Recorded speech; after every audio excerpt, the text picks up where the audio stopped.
Welcome back to the Geek Gospel. I'm Evan Bernstein, and today is Tuesday, but we have some great stuff for you. We got a few trailers that dropped. We're going to look at the Bear Season 4 trailer, and we finally got the Welcome to Derry series trailer from HBO. We also found out that Peanuts is having its first musical after 35 years on Apple TV Plus. On top of that, James Gunn gave us an insight into basically the slate that we're going to have for the DCU for the foreseeable future, with more stuff to be announced at a later date. How is everyone doing today? Thank you so much for being here. If you haven't already, please like and subscribe. Comment on the videos. I love hearing from you guys. This is a community. Even if you don't agree, I want to hear your take because your take matters. It's how you feel. This is subjective, and we want you to be a part of the community. So please comment. We love it. Even if you feel some kind of way, do not hesitate to share your feelings because this show, you are allowed to do so, as long as you are respectful, of course. All right, guys, we're going to get into it. As you guys know, we usually start the show with what have we been watching lately. I've been watching a good amount of stuff, but I really want to get into, since we didn't get a chance to do it, the last episode of The Last of Us, Season 2, Episode 6. I really want to dive into this a little bit, and I am going to put this up here. We're going to have spoilers. We're not going to talk about too much, but one, I want to talk about the episode in general, and two, I want to talk about what this episode has shown us about this series thus far, and if Pedro's involvement in the series or lack thereof is going to be detrimental to the future of the show. So let's get into it. Right away, this episode, and this is called The Price. And just a brief synopsis, this basically is a flashback series, and it takes place typically on Ellie's birthday and really focuses on Ellie and Joel's relationship leading up to the moment where we saw them in the first episode of Season 2. However, we get a double flashback. I'm going to hit my face on my new mic stand. We get a double flashback. We go back even further to when Joel was a little boy with him and Tommy and their father, who is a hard-nosed cop that unfortunately is pretty violent and abusive when it comes to disciplining his kids. We see this for a reason. One, we get to see the cycle of violence continue when it comes to how people choose to parent and what effects that can have on the child and how that can carry to the next when they are an adult and they are a parent to their child. And their father is played by the great Tony Dalton, the swordsman, who I love. Breakout role in Better Call Saul. Fantastic actor. Couldn't ask for a better person. You could even see it, just to open this up. Basically, and I'm going to put this here still so no one gets spoiled. Basically, we see that Tommy's in trouble, and we see Joel being the protector that he is, saying that I'm not going to let Dad hurt you. I will take the fall for it. Let me talk to Dad when he gets home. Tony Dalton's Joel's father gets home, and he says, I'm not going to let you hurt Tommy anymore. And instead of taking out on Joel, he sits down and gives him a beer. And he basically tells him that my father was a drinker. No, that's Joker. My father would punish me in an extremely more abusive way. And in the end, he says, I hope that you can be a little better than I was. And Tony's, such small amount of screen presence, but such a great amount in a short span. and the way that he's getting teary-eyed, showing that he doesn't want to be this way, that he was raised on this way, and there are effects to him parenting now from how he was raised. And it might be a little bit better, but it still doesn't mean that he's all the way there or where he would want to be. And it's a beautiful opening scene. And then we go to Joel and Ellie, and it's her 15th birthday. And basically, the whole series revolves around her birthday for about 4 years, I would say. And so it's really awesome. We see a lot of scenes. I'm not going to go too much into it. I'm going to go a little bit all over the place, if you will. However, I do want to point out that there's many, many good scenes. One of the scenes in particular is on Joel's birthday gift to Ellie, taking her to this museum. Before this, we saw her on the dinosaur having a good old time. But then we see her here in this like space museum. He says, I greased the wheel so she could turn it and see how the planets revolve around the sun. And they're in the space shuttle, and she kind of loses herself and just imagines her being in space. And apparently this is ripped straight from, I want to say the comics, from the video game. And we really see this like father and daughter connection that is starting to bloom once they arrive in Jackson. And it's quite beautiful. However, whether it's apocalypse or not, teenagers going to teenage. And it is fantastic to see these two, because as time goes on, not only is Ellie questioning what happened at the end of season 1 in her own mind, not out yet, she's also discovering things about herself, her sexuality, dealing with her immunity, the bite. She tried to burn the bite area. Joel comforted her, but at this point, a year after she tried to burn the bite off, we see Joel come home with the cake, and he hears Ellie and someone else upstairs. And he opens the door to her room, and she's supposedly getting a tattoo, but the girl's putting her shirt back on. She's like, I'm going to get out of here. And the father and daughter have a little argument.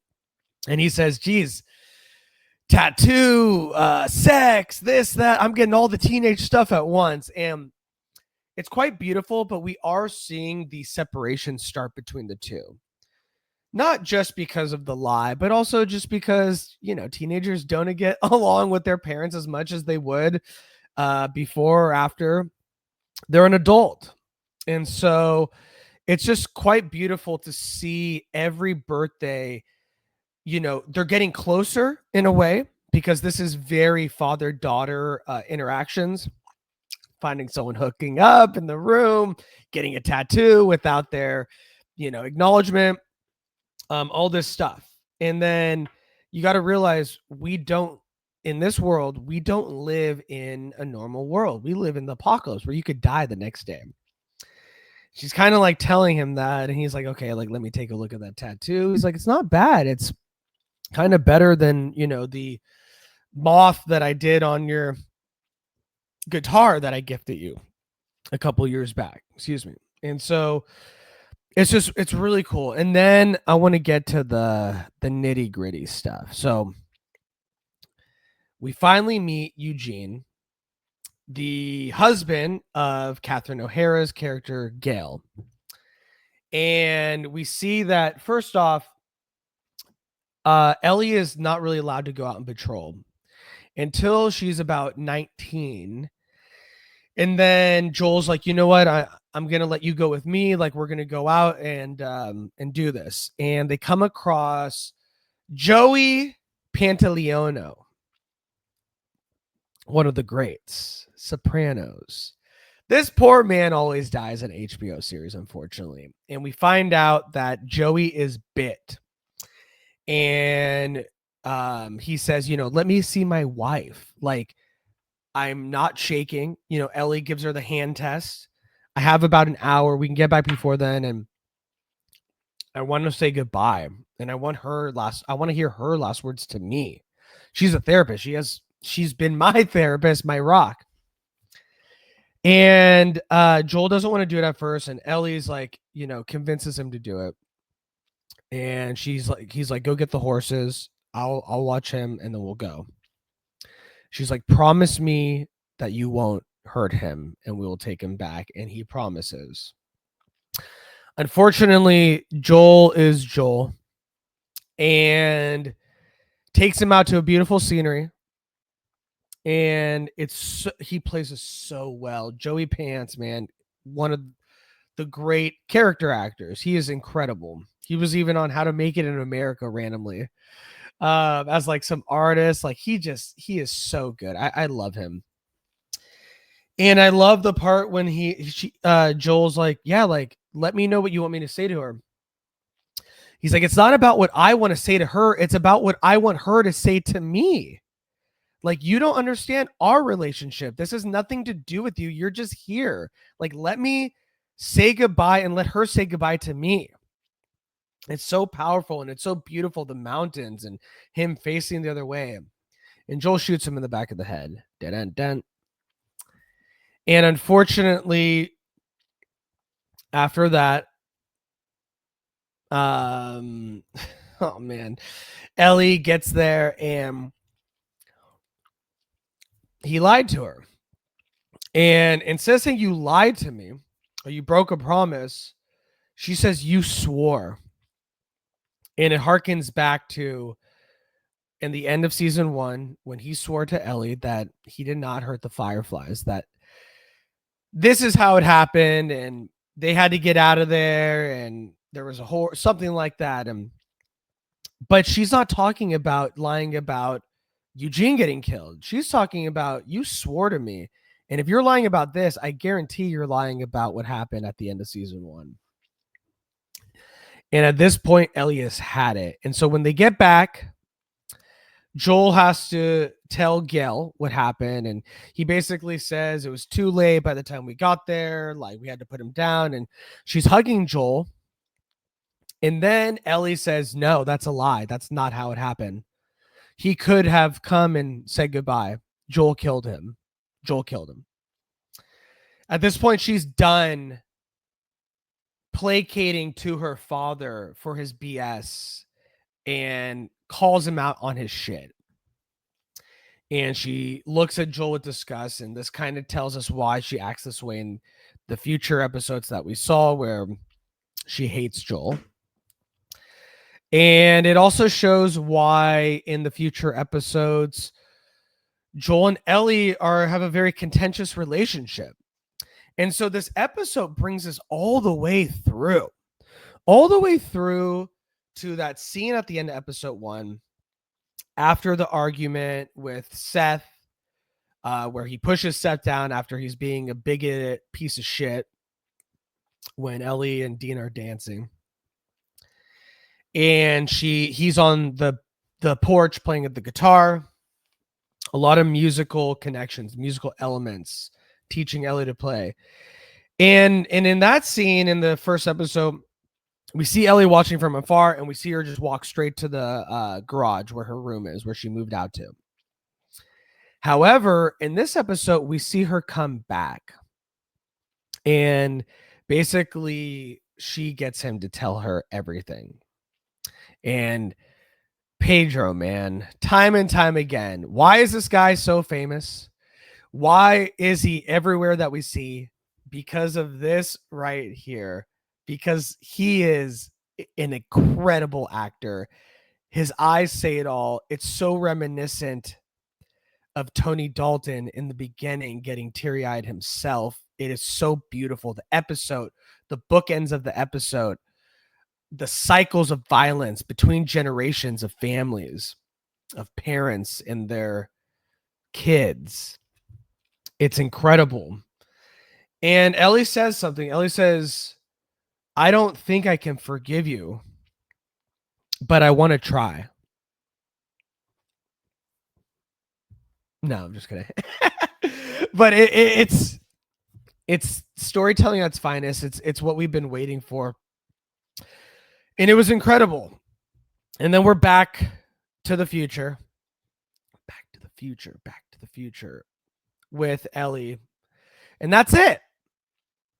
And that's it. And so I know I went through it pretty fast, but this is when The Last of Us is at its best. And so I don't want to talk too much more spoilers, but I do want to talk a little bit about Pedro. And this might get into spoiler territory just because we are talking about this episode. I don't want to ruin it for anyone that hasn't seen it yet.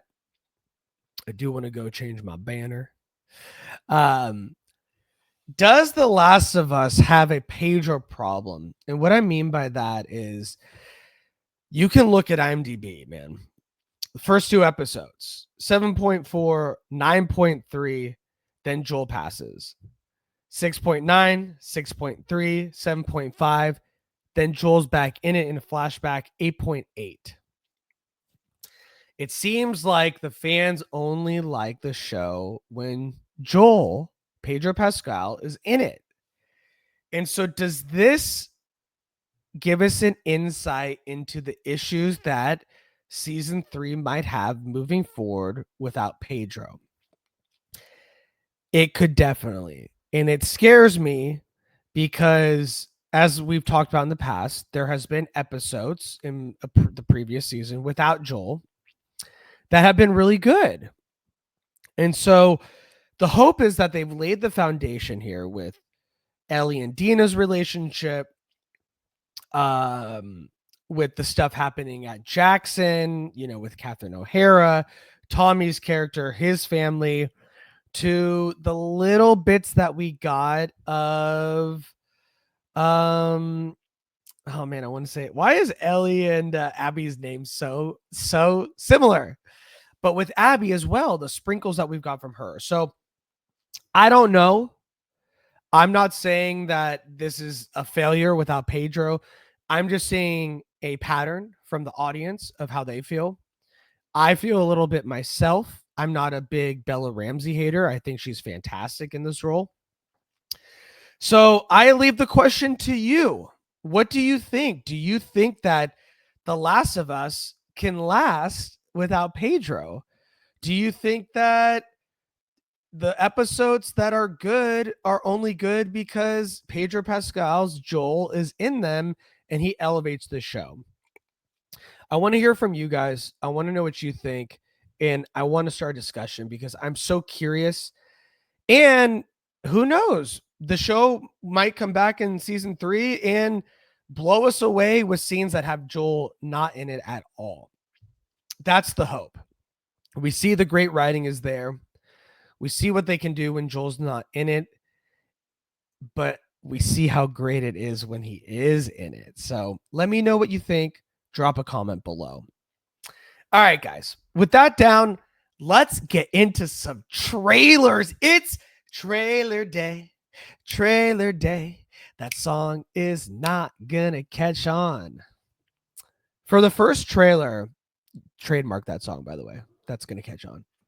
For the first trailer, I want to dive into a show that has been delayed forever, ever. And that is HBO's It. Welcome to Derry by Andy Muschietti, who did the first 2 films, It and It Chapter 2. And we have an official trailer that we are going to watch right now. Let's just get into it, right? Let's get into it. Where is the trailer? All right. Trailer time. Dead air. Dead air. Dead air. Nah. All right. Let's get into it. I'm going to switch back between the big picture of me and the trailer because I don't want to get demonetized, but you get to see my reaction. We'll get to watch it together, and I'm sure you'll go back and watch it again. Official teaser trailer. Let's go.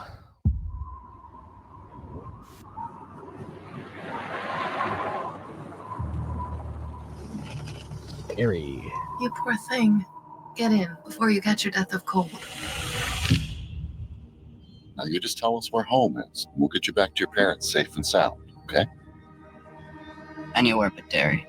Things that happen in the past. My family and I just moved to town.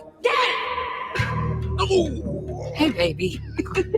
Happens in your mind. Today was 4 months. Derry High And School, they we're never going even back. found a body. 60s, 50s? I'm scared, guys. This business with the missing kids. Do I need to be concerned? Never a bad idea to keep the people you love close. No adult's ever gonna believe what we saw.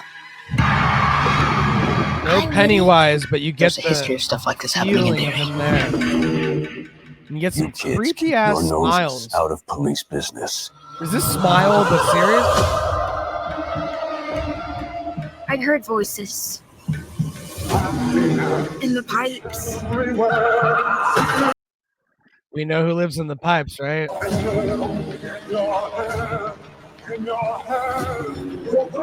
Smile Part 3. There's something bad here. Mary. There he is.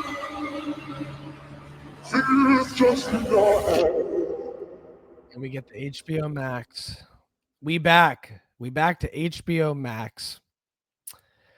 Awesome trailer. I am pretty excited. I would say that, it chapter 1 was fantastic. It was the highest grossing R-rated movie at the time. Of course, Deadpool and maybe Sinners is getting up there. I have to take a look.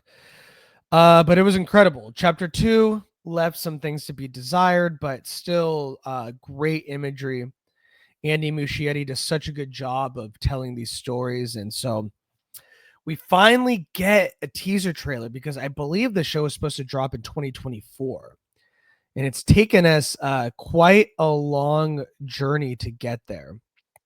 And so we get the trailer, and Bill Skarsgård is returning as Pennywise. And in an interview earlier this year, Skarsgård assured the TV version was going to be hardcore. And at first, he wasn't sure he was going to return as Pennywise because he's done that. He's been there.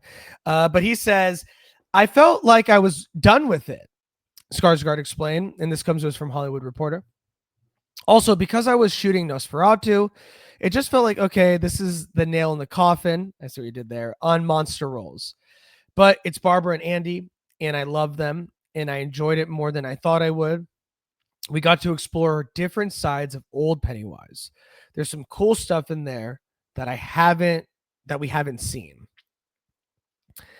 So he is back in the game. They got him back in it. And then Andy Muschietti, who's come in not so hot off of The Flash, but is going back to his bread and butter. And I believe he filmed 4 episodes of the 6-episode series, 6 or 8 episode series. I'm so good on the information today. And Muschietti had this to say. He said, Stephen King has to prove everything. But it was really informal this time. I've had a close relationship with Stephen King since I made the movies. He writes to me. I write back to him. And it's an honor for me. I consider him a friend. One day I wrote to him and said, we have this idea, which is to develop the interludes in a miniseries that will take place before the events of the movie. And he loved it. He said, let's do it. Obviously, as we progressed, we kept showing him the work, and he approved the first draft of the script. Then we showed him where we would take the future seasons of the show, and he trusts us because of what we did with the movies, which he loved as much as the audiences did. So we're set in the same world, which is awesome. Same creator and producer. And this is the blessing of Stephen King, who is a genius when it comes to this kind of stuff, especially the most adapted, author of all time. And HBO Max, they're back. So this bad boy comes out in the fall. I am excited. I'm excited. I mean, look how scary this guy is, dude. This is no joke. So let me know what you guys think. Are you a fan of the It movies? Do you think that there is a lot of story to tell going back, 50 years almost in the town of Derry? And did this trailer bump your excitement up a little bit? I would say it did for me. But it's only a teaser trailer. But this is HBO, man. And so HBO, Stephen King, It, Muschietti, all together, you might have something really good. And it seems like they have plans for future seasons. So let me know what you think and drop a comment below. All right, guys. We got another trailer. The Bear season 4. But before we get into that, I want to get into this. For generations, the Peanuts have been making kids laugh and have a good time for years. There's the Thanksgiving special, the Halloween special, the Christmas special. Charlie Brown and the Peanuts have been in so many kids' lives. And it's been on Apple TV Plus for a while. I've even showed it to the kids that I've taken care of, and kids find the Peanuts fascinating. There was a Peanuts movie not too long ago, and it's still relevant after all these years. So when are we going to get another Peanuts musical? And what could it be about? Well, it seems like Apple TV Plus is going to bring us a new Peanuts musical 35 years after the last one. And this is called Snoopy Presents a Summer Musical. And this comes to us from Hollywood Reporter. Ben Folds of Ben Folds 5, and also the guy who composed It's the Small Things, Charlie Brown, will write original music for the July 18th release, as will Jeff Morrow. A summer musical has a 40-minute runtime. This summer, Charlie Brown is determined to make his final year at camp special. But Sally, a noob camper, is nervous about summer. And she doesn't want it to end, is our hope. But as you know, someone new at summer, it can be a little nervous in an unfamiliar place. And also Snoopy and Woodstock discover a treasure map. Of course, that takes them on a wild adventure. You got to get Snoopy and Woodstock in there. So it seems like we are going back into the world of Peanuts. And this time it is focused on summer camp. This year marks the 75th anniversary of Peanuts. And Apple TV became the home of Peanuts in 2019 after the deal was first announced in 2018. And Apple TV has a mix of new and old Peanuts content.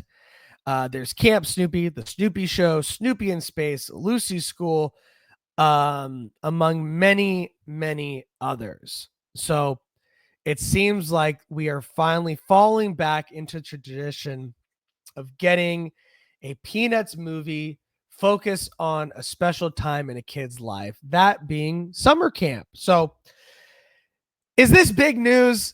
I don't know, but I feel like this is so nostalgic. I'm telling you, for something so old, the kids still, they're captivated by it. The different characters, the different situations that they get into, the imagination of Snoopy. So I wanted to put it on your radar. I think that there will always be a place for for Peanuts. There will always be a place for Charlie Brown. And the fact that Apple TV is carrying on this tradition. I mean, dang, it took 35 years to get another Peanuts musical, but the fact that they are carving out a piece of children's entertainment for their streaming platform, I think is very smart.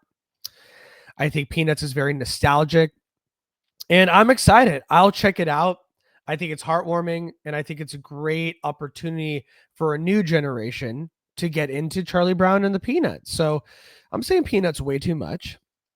And I'm definitely going to show this to the kids. I think they will love it, especially during summer camp. I think it'll hit close to home, especially for those kids that might be nervous because they're new to summer camp. So always in the mindset of children when it comes to Peanuts and Charlie Brown. And I think they're really going to enjoy this.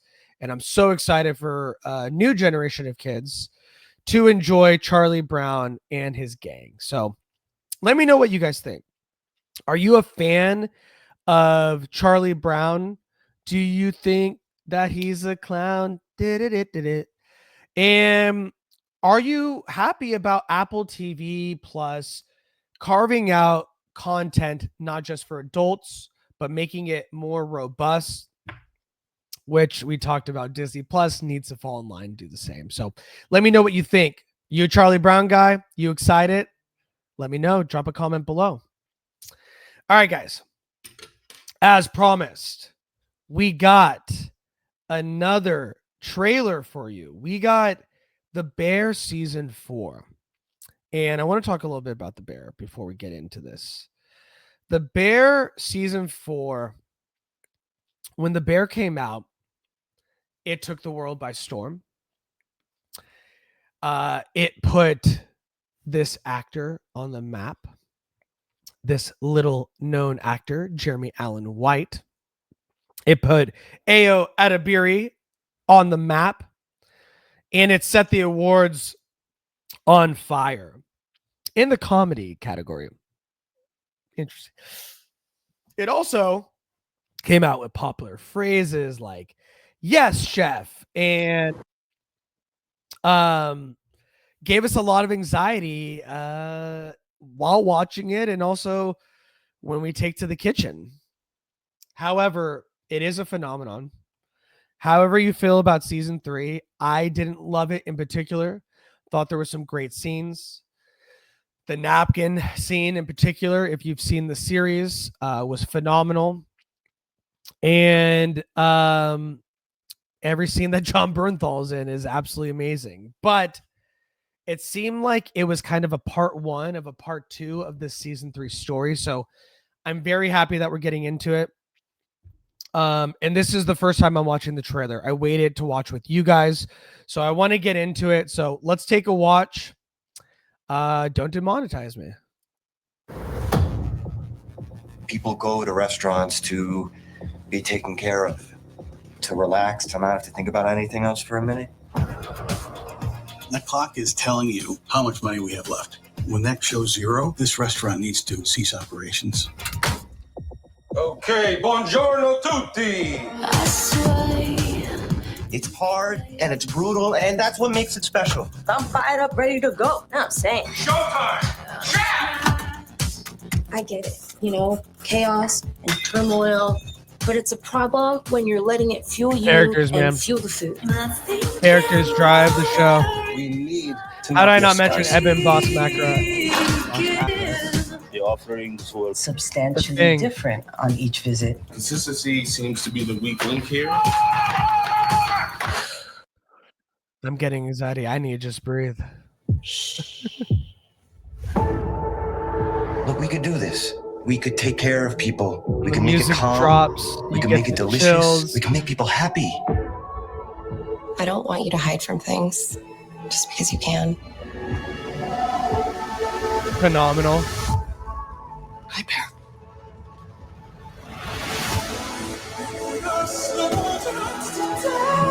I don't want this We place got a to be wedding? chaos. We got You know you. that, right? If I'm making direct eye contact, come to me. How do I know that you're looking at me? Because he's looking right at you. Well, I got it. Okay. Incredible. I can feel This is absolutely incredible. You get all the feels. You get all the feels. Sometimes your work family is closer to you than your family. How about this? Upon my signal, unleash hell. There's one really true thing about restaurants. System, baby. You are never alone. Looks elegant, right? No, just don't. Just stand right here. Yeah, put your hands down and walk like a G. There you go, Neil. Maddie Matheson, like, put everyone on the map. And there you have it. Number 4, Believe. No, that's from Ted Lasso. Looks elegant, right? So there you have it. The Bear season 4 trailer. Did I get all the feels? Hell yes, I did. Is this going to be great? Possibly. Season 3 did leave me to, for things to be desired, I would say, but time and time again, this show grabs you by the heart and makes you feel. Getting teary-eyed right now. But there's something about food in any culture. Food brings people together. It tears people apart when it's competitive, when it's making money. It makes people's dreams come true. It gives you a deep dive into a person's psyche. I mean, it sounds stupid. It sounds crazy, but food makes you feel. And this show makes you feel. The Bear, it captured something. It captured lightning in a bottle multiple times. Season 1 and 2 are phenomenal. Season 3 had amazing parts. And to base this show around mental health, food, the culture of Chicago, suicide, finding new life at an older age.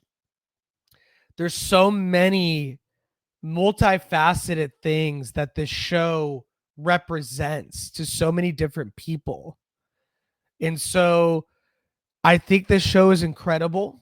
I don't think it's a comedy. It should not be in the comedy category. I think there's funny parts, of course. But there's funny parts in Succession. You know what I mean? So I mean, that is a debate for other people for another time, but I think this looks absolutely amazing.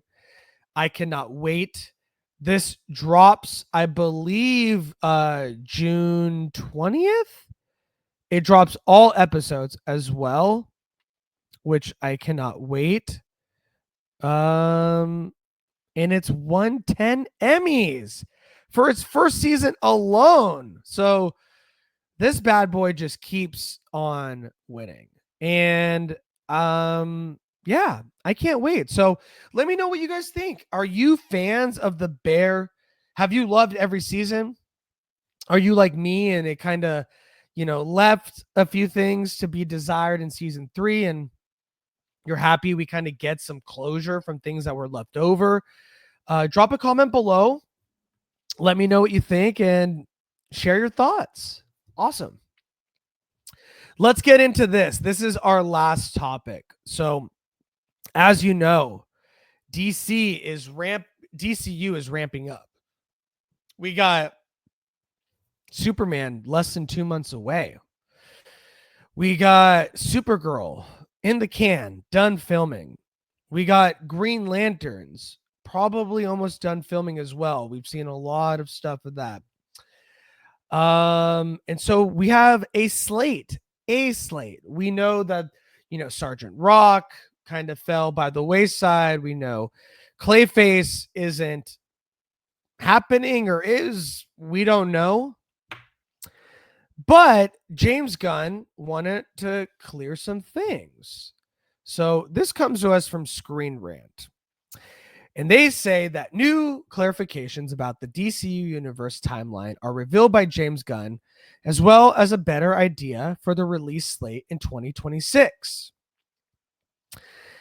as several movies and TV shows are at various stages of development in the DCU Chapter 1 Gods and Monsters lineup, there will be a lot to look forward to in Gunn's new reboot across the big and small screen. And on Threads, as Gunn loves to do, he's answered some fans. He says on HBO Max, he answers a question that asks him on HBO Max, will you create a DCU timeline like how Disney Plus has one for the MCU so you can watch it in chronological order? In which James Gunn announced back, as of now, it's basically as the movies and shows come out. Although, of course, some of these feature flashbacks, Creature Commandos, Superman, Peacemaker, Lanterns, and Supergirl. Gunn shared that as of now, it's basically this order. Obviously, Creature Commandos has flashbacks, but this is how you can watch it chronologically, and this is the slate thus far. Nothing new that we didn't know, but at least we're hearing it from James's mouth. He says, we'll see when it comes out. But they're around the same time, speaking about Lanterns and Supergirl, kind of hinting that these two are going to coincide with each other. So we'll kind of get something on HBO as long as something on the big screen as well. For the Lanterns TV series, since the series can often finish post-production quicker than theatrical movie, it's not too shocking that Hal Jordan and Jon Stewart-centric project looks to possibly come out first and also take place before Superman Woman of Tomorrow. As Lantern Season 1 is currently filming, the premiere date for the HBO drama will likely be announced sometime in the fall. In terms of where in 2026 Lanterns will likely premiere, a spring launch would make sense the most, but only time will tell what the official plans will be. It's key to remember that Supergirl Woman of Tomorrow movie, which recently wrapped filming, had already been announced for its 2026 release date prior to this interview from IGN in 2024, and was teased to release after Lanterns. So we get a little bit, not too much, but it's worth noting that at least this is the slate thus far, right? At least we know for sure that Creature Commandos, Superman, Peacemaker, Lanterns, and Supergirl, 5 projects that we can definitely count on that are the beginnings of the DCU. And it's a mix of animation TV, live action TV again, and live action big screen. So it's a healthy mix of everything that he had promised, right? Storytelling through animation, storytelling through TV series on HBO, storytelling through the big screen. So nothing new that we didn't know before, but at least definitively can say through 2026, this will be the DCU slate. Now, can that change? Can it go, at Comic-Con, he announces there's more stuff to come. Of course, I actually hope so, but I think this is good so far. They're in this mentality of not rushing things. And let's see how Superman does. I mean, based off the trailers alone, I am extremely excited. So I am very happy with this slate. I think this is a very reasonable slate to start with. I love the mixture of animation. We already got Creature Commandos. We can already see this world that inhabits Lanterns, which is maybe a little bit grounded, maybe a little bit in space. We're not too sure. Superman and Supergirl in the theaters. Peacemaker, which is a little bit bonkers, James Gunn, Suicide Squad type fun. So it's a little bit of everything right now. Are we going to get Batman, though? That is what we really want to know. Is Batman coming? Are we going to get a Batman announcement at Comic-Con. Now that will set the world on fire. And I think it's a great opportunity to get them excited. However, I don't know if there's no script. They barely have a script for the Batman 2 with Matt Reeves. So it would be interesting to announce a casting for the DCU Batman, but then we're hearing all these issues with Elseworlds Matt Reeves Batman. So it's an interesting dilemma, but the good thing is we get to benefit from it because either we get a new Batman in DCU, we definitely get Matt Reeves is coming. But I think if you want to get us excited, they did say the 4 pillars of the DCU moving forward. Zaslav said this, the president of Warner said it is Superman, Supergirl, Wonder Woman, and Batman. Those are the 4.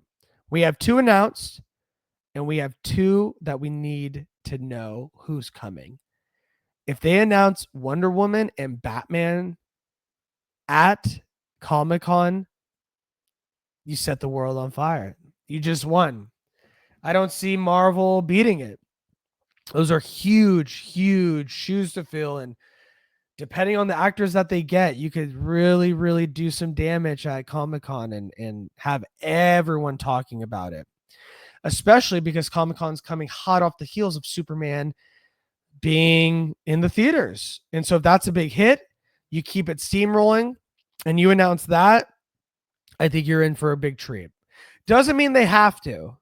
I think this slate is fantastic for right now. I think it touches on so many things. So we'll see.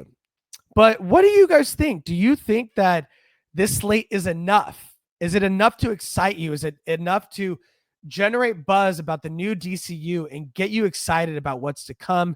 Or do you think it needs a little bit more?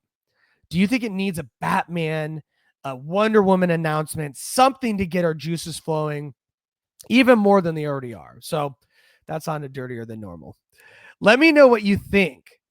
Comment below and let me know, is this slate enough for you right now, or do you want more? I love, for one, that James Gunn is just the biggest fanboy online and has no hesitation in telling us what's what. So I love that. Studio heads don't do that. Maybe Matt Rennick from the studio will do it, Seth Rogen's character. But they don't do it enough. So you got to respect it. And you got to respect James Gunn and how he engages with his fans. So I think that will do it. We covered a lot, you guys. And I want you to comment, not just because I need the comments, but I really want you to be a part of the community. And I love hearing from you guys. When you guys were commenting live on the Superman trailer, I loved it. When you guys comment on our videos, it makes me and Chris so happy to have you guys part of the community. You don't have to have the same takes. That's the best part about this community. Share your viewpoint. Share something that maybe we didn't even consider or think of. That's the best part about this community, as long as we are respectful. Being respectful above everything else, but having your own opinion is what makes this channel great. And I want you guys to be a part of it. So that will do it. You can find us on all our socials. We are at The Geek Gospel. Check out our TikToks. Check out our X, where Chris is posting a lot of great content and stuff that comes out as it does. And we will see you guys next time on Friday. Same time, same channel. Be there or be... No, we love you even if you're square, because we're geeks and we do the damn thing. So have a great Tuesday. Have a great rest of your week. And we will see you guys on Friday. Take care. Bye-bye.